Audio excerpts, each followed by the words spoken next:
Hello everyone and welcome back to my Support Fundamentals series. Today we're going to be talking about the fundamental of roaming. Now, what is roaming? And hopefully most of you will have a pretty good idea of what roaming actually is. It is moving around on the map and creating number advantages or controlling vision or adding pressure to another area of the map. And what I'm going to cover today is a lot about exactly how to roam, how to get the most out of your roams, exactly when to roam so that the opportunity cost for your roams are as small as possible. And we're also going to talk a lot about vision, because roaming and vision is integrally tied, vision control that is. So hopefully by the end of this video, you'll have a better idea of exactly what to do when you're roaming and controlling vision in general. Let's talk about when to roam. And the best answer for when to roam is going to be when you have a good wave state. Now, I've detailed fully and in-depth with examples in my wave states video. I encourage you to check that out. It'll be in the description. But just for a quick summary, your wave state is good when you have just crashed a wave into the enemy tower and then it'll slow push back into you, or you freeze a wave outside your turret.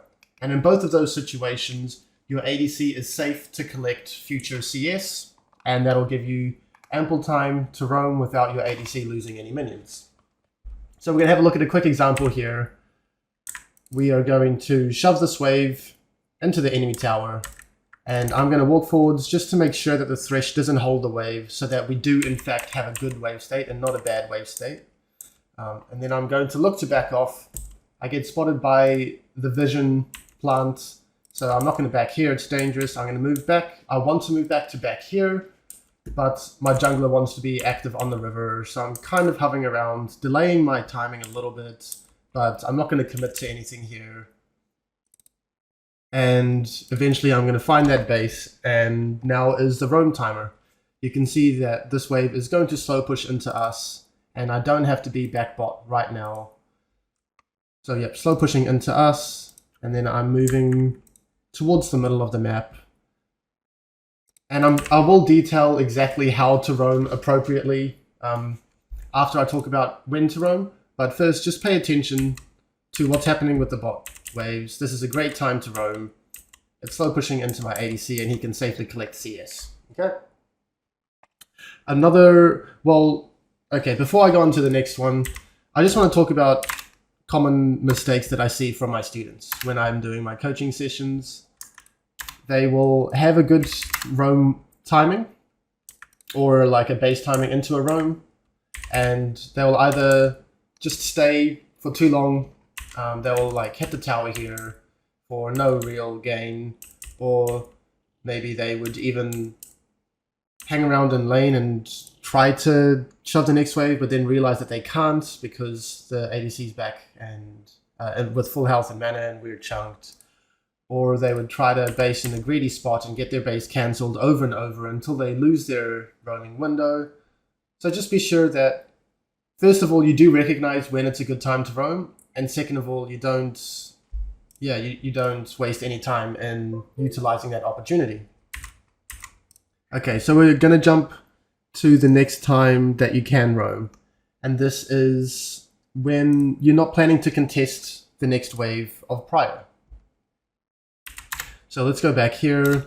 Obviously, this is the same game. I am Bard. And yeah, we're going to jump forwards a little bit. So what you can see is we are losing bot prior, and I am not expecting us to be able to contest for bot prior. So we're constantly losing 2v2, and I decide that it's not worth to just come bot just so that we are going to get shoved in. And it's too dangerous for us to shove out. We have no vision here. They're stronger right now. So I'm going to use this window instead to just roam. And this isn't necessarily a good wave state. This is just a neutral wave state.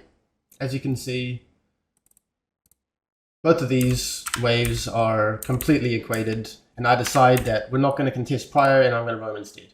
And that would be a lot better than me just sitting bot, watching them push this wave in. Sometimes you can even lean in fog when there is a neutral objective and your teammates are planning to do a neutral objective. You can roam and you don't have to fully commit to the roam. You can just be in fog and be able to move back bot before your enemies do an appropriate bot counterplay. So just keep that in mind as well.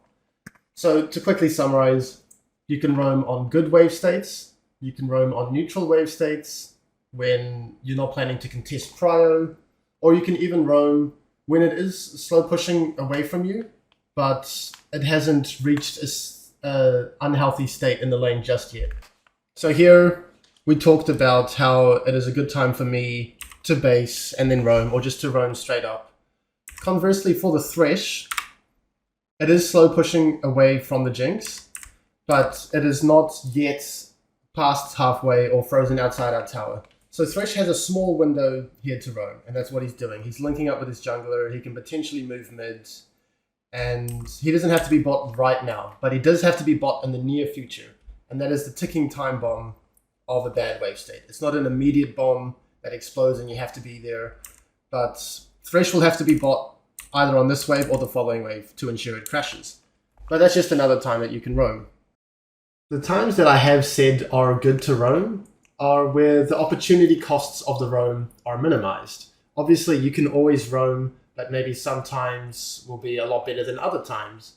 But it's hard to use the word always in League. It's a very fluid game, and there are some situations where you would want to roam at a bad time for bot to help an even more dire situation around mid, or maybe there's a fight nearby.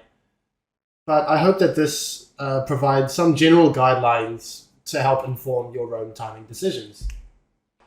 Now that we know when to roam, let's get into the meat and bones of this video, how to roam. The first objective when you are roaming should be to play the vision game, to deny your enemy team information and to gather as much vision for your team as you can. It's all about playing that fog of war and being a fog warrior, as I like to call it. So that's your primary objective. The secondary objective is to create pressure, to provide a number advantage, to contest neutrals, to gank mids, to dive bots, to contest camps, anything like that. So I think the best way to do this whole section is to just explain a lot of examples. So here, I'm Pike, we crashed a wave, it's a good time for me to roam. First of all, I group up with my jungler so that numbers advantages are all but guaranteed. And then we have some options here. We can potentially contest these camps, or we can look to pressure mid, or we can look to pressure bot, or we can look to do dragon. And it's all about making the correct decision from there. And for you to make the correct decision, there's going to be a lot of trial and error. But fortunately for myself, I've been through a lot of that already. So I know that mid is quite hard to influence here. Corki is very safe to package out. Just a W away. And he's very close to his tower. And what I want to do first is contest these camps. And then once we have contested these camps or gain some more vision control around this area, then we can move back. And then once we have used our numbers advantage to secure the camps, we can either do dragon or impact one of the lanes over here. But what ends up happening is that I notice Kai'Sa is potentially out of position here. This is their vision. I've been staying in fog this whole time. I am not unnecessarily showing on their vision here. And here I show on their vision, but I run straight towards them and I managed to find a pick here. And the important thing to note is the steps that I first took. And we'll see more examples. But yeah, here I stayed in fog. I used the vision plant to deny any information that they may have here. They don't have any ward here. We're staying in fog the whole time and deciding what to do from there. If Kai'Sa wasn't here, we could get the camps or we could get dragon, anything like that. But every situation is different. You just have to make a decision in the moment as to what you think is the best play. So let's have another look at an example from this game. Here, again, same game, I'm the Pike. We crashed a wave, good wave state, good time to roam. And I am sprinting topside this time. And this is because a couple different reasons.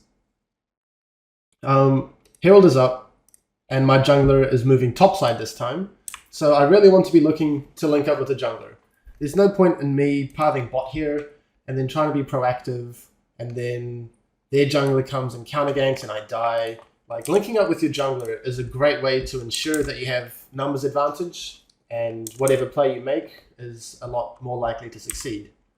But anyway, I'm pathing towards top. Once again, I'm staying in fog. I'm making sure this isn't warded. I'm making sure this isn't warded. That's step one. Now, step two is I look to pressure. I'm looking to kill the GP if he overextends and doesn't respect this roam. Otherwise, I'm going to stay in fog. I'm going to make sure that they don't know I'm here. I don't want to just randomly show if he's not out of position and killable. Then the enemy team gets so much information to make a decision with. They see Pike top, they're like, oh, let's just dive bot or control this side of the map. So I'm staying in fog, and I'm making sure that I'm in fog. And then if he ever extends up, I'm going to kill him. If he doesn't, that's fine. That is completely fine. We can maintain top pressure, and I can help with the Herald. We can double back and do the Herald. Or here, like, this wouldn't happen if I had showed at any stage. They don't know where Pike is this whole time. I could be here, I could be here, I could be anywhere. And they don't respect it. So GP was respecting it. Udyr wasn't respecting it enough. I pop up out of the fog. And yeah, in this example, my mid and jungle are pretty weak. So my being here doesn't necessarily get us heaps of kills and the Herald, but it's a lot better than just laning in bot, showing my face here, where the whole time their effective vision was very low. I could effectively be here, top, mid, bot, anywhere, and I'm ensuring that I am staying in fog. So let's have a look at a quick example where we can see this fog warrioring, as I like to call it, pay dividends immediately. So we crashed wave, good wave state, I roam, and I am staying in fog. I am avoiding the enemy minion vision. This is what I'm doing, and then we'll see it from their perspective. So I'm just staying in fog. I'm waiting for him to misposition. If he doesn't misposition, I don't do anything, just like the GP. But you have to be very diligent and intelligent to never misposition, especially in solo queue. So this is going to pay off a lot. So he doesn't know where I am. He jumps in. Now I jump out and punish. So now I just get a free mid kill just by playing the roam correctly. We'll look at it from their perspective. He's just laning. He sees a window to go in to trade 1-for-1, to trade in a 1v1. But I pop up out of the fog and then I find a kill. And that was because of just playing the fog appropriately. We're going to be looking at a different game now. Here I'm the Bard, and I'm pretty much going to be acting as a secondary jungle. Now, for those of you who have found my channel through Coach Curtis with my talk on support, I mentioned that support can almost be seen as a secondary jungle role. And that is finding these roam timings, staying in fog, and we can see that happen right here. So I'm acting as a secondary jungler. I'm staying in fog. They don't know where I am. If they overextend, I practically gank them just like a jungler would. So I'm staying in fog. If they back off, they back off. If they don't, I gank and kill them. This is another great example of the power of fog pretty much forcing errors unless the opponent plays perfectly, which is quite unlikely. So after we got that bot kill, I want to stay in fog. I am avoiding a potential ward in here, and I'm posturing to thread in here, but I noticed that her body language is very defensive, and I pink this to make sure this isn't warded, and then I realize, okay, this must be warded, so now I ensure that I clear the river, and I should have done this probably a little bit earlier, but you can see how the steps are very important. If the Syndra didn't have vision of this, then my move here could potentially be a lot scarier and would most likely pick up a kill. So remember, first step, play the vision control game. Ensure you are in fog, be that fog warrior, embrace the fog, and then from there you can decide what you want to do. So after I have ensured fog around the bot river, once again, I'm going to toggle their vision just so you can see how hard it is for them to make any decision, both in mid and bot. If they ever overextend, either lane could get punished. So here, I am going to just ensure we get some prio here, and then I'm going to be dipping in fog once again. And I'm staying in fog. They don't know where I am. I see that she watered this. I'm going to stay away from here, and now just be a fog warrior between mid and bot. And both of them have to respect it. If bot tries to push up, they have to be scared of Bard and the jungler portaling through here and killing them. Mid has to be equally as respectful around this area. And this is just one person's pressure, which I think is pretty awesome. So, to reiterate, they have no vision. I'm pressuring both lanes. I'm moving up a little bit when they don't have minions in the lane, just because that still is fog. They think mid is alone. I pop out. They can no longer kill my mid laner. And we ensure a 1 for 0, which definitely wouldn't have happened if I was hanging around here. And once I do show here, what we can notice is what happens bot. When my potential position becomes an actualized position in the mid lane, the enemy bot, this is their vision, they no longer have to respect. So they're scared, they think I might be hanging around to gank. They can't really contest prio too much. And then I show mid, and now they get confident, and then they run up. And this is why it is so important to stay in fog, because it renders your opponents pretty much unable to make an informed decision. So now they can make a decision, and my ADC can just back up, and I will have to re-establish the fog and dip into fog again to pressure both of the lanes after whatever happens here. Okay, so we've seen a lot of examples of Bard and Pike in a lot of my games, and I can already picture the question, hey Cupcake, what about the Enchanters? There are a lot of Enchanter players, there are a lot of Enchanter champions, and their roams don't necessarily do as much. So let's just see in this game. I'm an Enchanter, and this will be covered more in depth in my upcoming comps and identity fundamental video, but we can go over it briefly here. I'm Sona, I'm an Enchanter. I need more EXP than other classes. My roams do less, my ganks do less than other classes. I am more susceptible to getting picked out than other classes, but still, we are not... I'm still playing Fog when possible. All of this time I'm not showing, I'm not confident in being able to shove this wave, so I'm staying in Fog, and I'm going to show their perspective soon. So I'm just chilling, and now I show and look to potentially shove out the following wave. And there was a whole wave of time where I'm denying the enemy team information. So this is their perspective.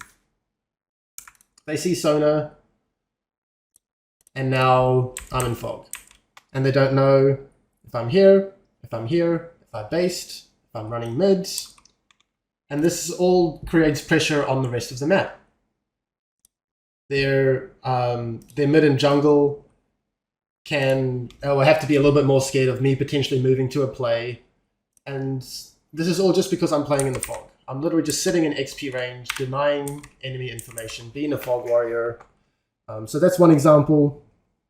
Let's have a look of when I actually do roam on an Enchanter. So we shove the wave, and now time to do some vision control. But it's going to be a lot more defensive. I'm going to get a pink ward here to ensure that I can safely move in this corridor and that I don't get ganked. And I'm going to get some defensive vision around here for the team, so that if their enemy team potentially wants to move through here and look for a dive, or wrap around here and gank my mid laner, it's harder. If I was a different champ, if I was Leona, Nautilus, Bard, Pike, Ellie, anything with more engage and more threat, I would use my window to roam a little bit more differently. I would use this pink more aggressively around here. I would use this ward more aggressively around the enemy territory. But I'm an Enchanter. I want to scale up. I want to get XP, and I want to be safe in doing so. But I still want you guys to pay attention to the steps. I was in fog in the early example we saw. I control vision, I play the vision game, and then I can do whatever I want from there. No matter what champ I am. I can come back here and soak XP if I'm an Enchanter. I can gank, roam, do whatever if I'm a different type of champion. Okay, so I've talked about how vision control is very important with roaming. And I want to talk about exactly how best to approach the vision game, how to control vision optimally. And I'm going to do something a little bit different here. I'm going to try to explain it from a custom game point of view. So the analogy that I like to use is that vision control is like a house. You have your foundation, which is the sturdiest, and that is your vision line. It can't be contested by the enemies. And this is where you want your pinks, your pink wards, to make sure that you just maintain your foundation, okay? And then the first story, it's not quite as stable as the foundation. It's the area of mutual vision contest. It's where both teams should look to place their green wards. And yeah, it's kind of like the neutral ground. Neither team owns it. And it should be like a seesaw battle between the two teams, vying over control. One team gets their wards down, then they go and do something, get prio, farm, camps, whatever. The next team takes over the vision. And then, yeah, it's just trading vision like that in the first story. And then the second story, very high up, very flimsy, very dangerous. If you fall down, you die. And that is going to be the enemy vision line, where if you try to just brute force take control of it, you can just get caught out and die if you're not careful. So let's just picture the start of a League of Legends game. And at the start of the game, obviously, the game is in a neutral state. We are going to talk about bot river. The bot river is going to be the first story. It's going to be the area of contest if no one is having prio or anything like that. What you control at the start is your shallow jungle. So like at the start of the game, you could have your pinks in like this bush or around here or around here or around here. That's your area. It's your foundation. It will be very dangerous for the enemy to properly contest it. And then they would want to have their pinks in their shallow jungle. And then let's say, yeah, like the first story is going to be in the river, as I was talking about. So let's say you start to get mid and bot prio, and you start to contest the first story area, and you start to gain control, and you maintain mid and bot prio, and now you move your pinks up into the river. So now you've expanded your foundation, and now the river is your area to control, and it's very dangerous for the enemy to just straight up try to contest it. So now you will have your pinks in the river, maybe in this bush or in this bush or in this bush, and the first story now becomes the enemy's shallow jungle. So now you control the river, you can start to drop wards in their shallow jungle, around here or here or here or here, and that'll be the area of mutual contest. And then the second story, the really dangerous area, is now going to be the enemy's deep jungle, which is, yeah, just way further up. So they can safely have a pink here or here or here or here. And this is how I like to think of the vision game. You want to expand your foundation, and you really need to build from the foundation up. There's no point at the start of the game, if you haven't built your foundation here, to just straight up go and contest in the second story in their shallow or deep jungle. You haven't denied them the appropriate information. You have left giant holes in your armor, and you really need to take this methodically. So the first story acts almost as a line of defense for your foundation. If you concede the first story, the mutual area of contest, too much, then your foundation is exposed and available to be attacked by the enemy. So establish your foundation and look to expand on it, and recognize where the first and second stories are. What you can contest, what you can't contest, what they can't contest. So I just want to try and give an example of it now. So let's say we're at the start of the game. obviously not minute one when you don't have pinks and sweepers, but just imagine pinks and wards. But just imagine this is a neutral game state. So this is my area, and then I wait for an opportunity to contest the first story. If the enemy team ever tries to, okay, well, imagine both of these are pinked. But if the enemy ever tries to contest one of these areas and we have it pinked, we are able to attack them. We are able to try and punish them. It should be dangerous for them to just freely clear our area. And then the first story is going to be in the river. So whenever I find a window to wards, I will find wards potentially around areas like this. And then they would likewise have their wards in the river as well. And then we start to get mid prio, okay? We start to get mid and bot prio. So now I'm going to pink here. And we might have a pink here, we might have a pink here as well, we might have a pink here as well. And now it's much harder for them to ever contest river. Like the best they can do is just like drop a ward in river and it's going to get cleared. So they shouldn't want to use their green wards in an area that they can't realistically contest. They need to use their green wards in an area that they can contest. And the area that they can contest is here, and this is the new area of contention. I would put wards in locations like this. Something like that. And then they would have their pinks deeper. So we've already expanded our foundation from here to here. And since like the towers, the outer towers are still up, it'll be very hard for us to push our vision line even further. So I'll talk about how towers play a role into this shortly. But what I do want to mention now is, let's say we get mid prio, we get bot prio, and then something happens. Maybe someone gets ganked and they die. Or we decide that we want to control top side instead. Then what the enemy does is they first contest the first story. So the enemy would come along here. This would be completely dark to them. They would sweep the area of contest, the first story. And then maybe they get information on us and then they start to undermine our foundation. Then they clear our foundation and now our foundation goes back to normal. We didn't maintain our foundation and now we would have our pinks back here again. So this was all hypothetically in a neutral game state where all the outer towers are up. Let's say we're really far ahead, okay? All of our towers are up, but their outers are down. Now, the whole house shifts. The area of like your foundation can be comfortably in the river, potentially even in their shallow jungle. The area of contest, like you'll be able to, this tower's obviously dead. You'll be able to place your ward there. You'll be able to place a ward around here, stuff like that. And your foundation shifts forward. That first story shifts forward. The second story shifts forward naturally as a result. And imagine all of their outer and inner towers are down. Then your foundation can be like in their deep jungle, right? You can have your foundation here, first story here, second story here.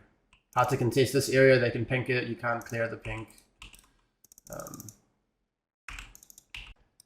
And conversely, if you are losing, let's say your outers are down, their outers are all up, then it's much harder to control this area. This is no longer your foundation. This is going to be your foundation.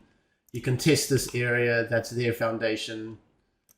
And yeah, that's, if your inners are down as well, then your foundation is going to be like just outside your base, etc., etc. So just have a think where your foundation should be, and then the first and second stories will naturally follow if you know where the foundation is. So games in solo queue can be very sloppy, and oftentimes your foundation is going to be under attack quite regularly.